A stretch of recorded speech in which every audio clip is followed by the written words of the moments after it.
Halo, apa kabar anak-anak hebat? Assalamualaikum warahmatullahi wabarakatuh. Pencemaran udara dan pencemaran tanah. Kita awali dengan pencemaran udara.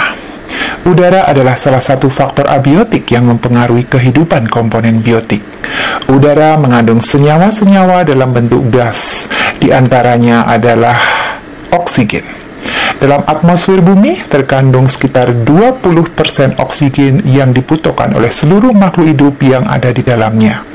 Dan oksigen berperan dalam pembakaran senyawa karbohidrat di dalam tubuh organisme melalui pernafasan. Reaksi pembakaran tidak hanya terjadi di dalam tubuh, namun kita pun sering melakukannya, seperti pembakaran sampah atau lainnya. Hasil sampingan dari pembakaran akan menghasilkan senyawa karbon monoksida dan karbon dioksida yang akan dibuang ke udara. Pencemaran udara merupakan suatu kondisi di mana udara mengandung senyawa-senyawa kimia atau substansi fisik maupun biologi dalam jumlah yang memberikan dampak buruk bagi kesehatan manusia, hewan, maupun tumbuhan. Pencemaran udara ada dua macam. Yang pertama adalah pencemaran udara primer, yaitu pencemaran langsung dari sumber pencemar. Contohnya adalah peningkatan kadar karbon dioksida yang disebabkan oleh aktivitas pembakaran. Dua adalah pencemaran udara sekunder, yaitu pencemaran akibat reaksi antara substansi pencemar udara primer yang terjadi di atmosfer. Contohnya adalah pembentukan ozon yang terjadi dari reaksi kimia antar partikel-partikel yang mengandung oksigen di udara. Sekarang kita lihat apa faktor penyebab pencemaran udara. Faktor penyebab pencemaran udara yang pertama adalah faktor aktivitas alam. Faktor aktivitas alam contohnya adalah kebakaran hutan. Kebakaran hutan akan menghasilkan karbon dioksida yang berlebihan yang dapat mencemari udara dan berbahaya untuk kesehatan manusia serta hewan. Kemudian aktivitas alam yang kedua adalah meletusnya gunung berapi. Akan menghasilkan abu vulkanik yang mencemari udara dan berbahaya juga bagi kesehatan maupun tanaman. Berikutnya adalah kotoran-kotoran hewan ternak juga ikut mendukung dalam faktor penyebab pencemaran udara. Karena kotoran-kotoran hewan ternak itu mengandung senyawa metana yang dapat meningkatkan suhu bumi. Faktor penyebab kedua adalah aktivitas manusia.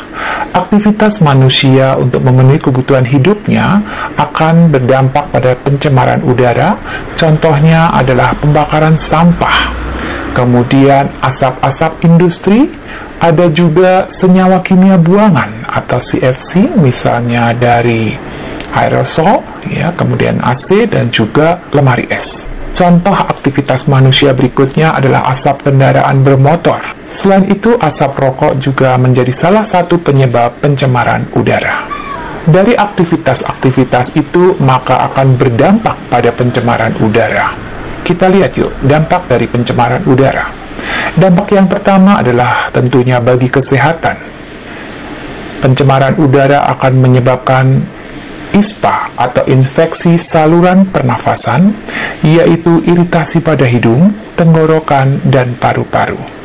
Bisa juga menyebabkan penyakit yang lebih parah, yaitu emfisema, merupakan gejala kesulitan pengangkutan oksigen ke seluruh tubuh.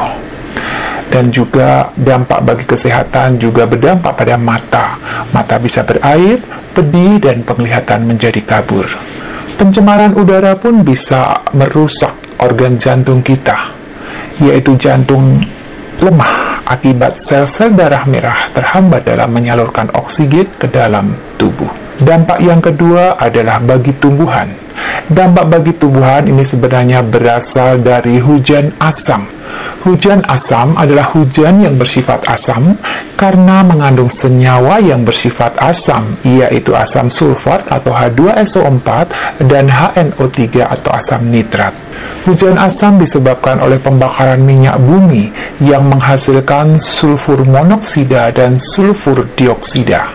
Bisa juga dari pembakaran batu bara yang menghasilkan nitrogen dioksida, atau juga dari abu vulkanik dari meletusnya gunung berapi. Gas-gas inilah yang bereaksi dengan uap air dan akan membentuk asam sulfa dan asam nitrat yang bersifat asam dan sangat korosif. Apabila zat tersebut bercampur dengan air hujan, maka air hujan akan bersifat asam yang seharusnya air hujan itu bersifat netral. Hujan asam ini dapat merusak bangunan, bahkan membunuh tanaman dan organisme air. Dampak yang ketiga adalah efek rumah kaca. Konsentrasi karbon monoksida dan karbon dioksida yang tinggi di atmosfer akan memicu terjadinya efek rumah kaca, yaitu peningkatan suhu bumi. Karbon monoksida dan karbon dioksida akan membentuk semacam lapisan yang akan menahan panas bumi keluar, sehingga panas yang ditimbulkan bumi akan terkungkung di dalam seperti rumah kaca.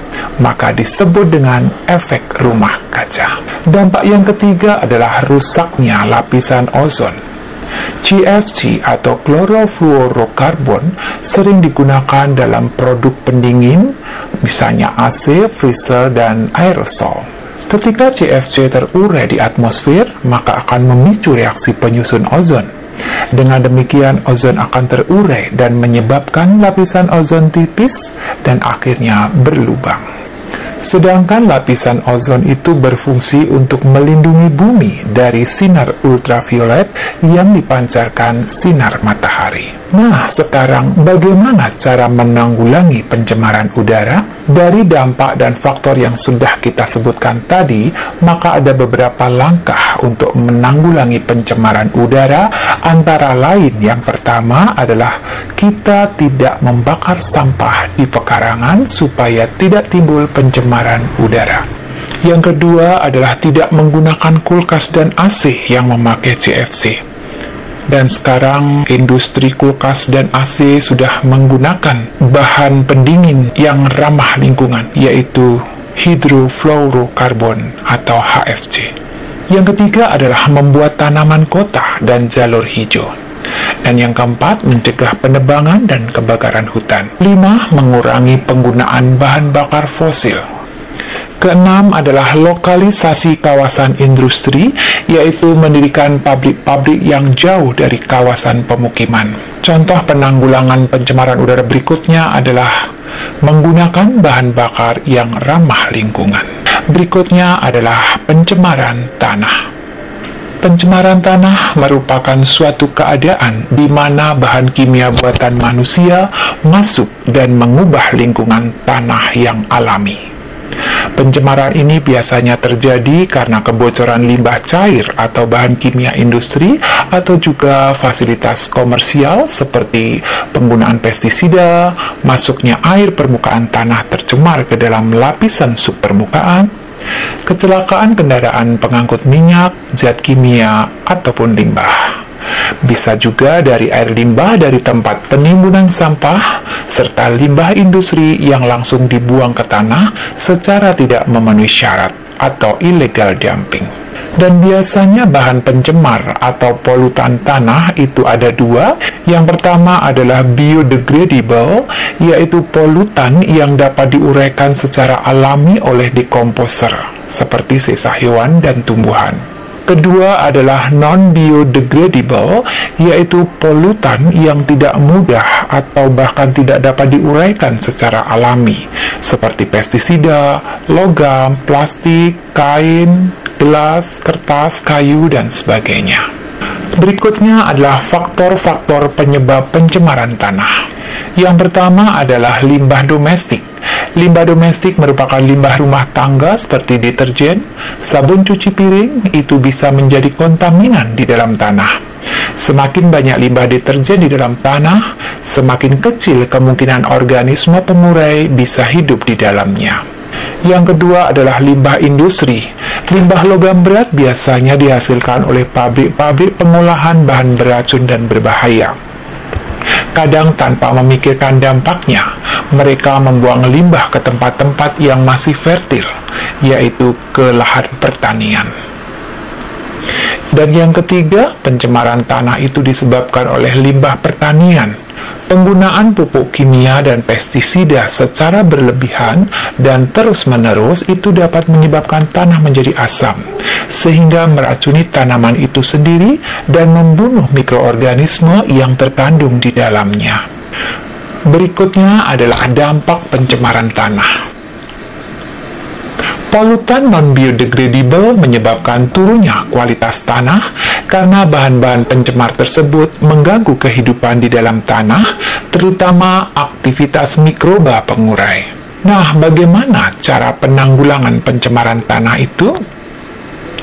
Tanah yang sudah terlanjur tercemar bisa diatasi atau ditanggulangi dengan dua cara. Yang pertama adalah dengan remediasi. Remediasi adalah kegiatan untuk membersihkan permukaan tanah yang tercemar. Ada dua jenis remediasi tanah, yaitu in situ atau on-site dan ex situ atau off-site. Pembersihan on-site adalah pembersihan di lokasi. Pembersihan ini lebih murah dan lebih mudah. Pembersihan ini terdiri atas venting atau injeksi dan bioremediasi. Pembersihan offset meliputi penggalian tanah yang tercemar dan kemudian dibawa ke daerah yang aman. Nah, setelah itu di daerah aman tersebut, tanah akan dibersihkan dari zat pencemarnya. Dan caranya adalah tanah tersebut disimpan di dalam bak atau tangki yang kedap, kemudian zat pembersih dipompakan ke tangki tersebut. Selanjutnya, zat pencemar dipompakan keluar dari bak yang kemudian diolah dengan instalasi pengolah air limbah. Penanggulangan yang kedua pada tanah yang sudah terlanjur tercemar adalah dengan cara bioremediasi.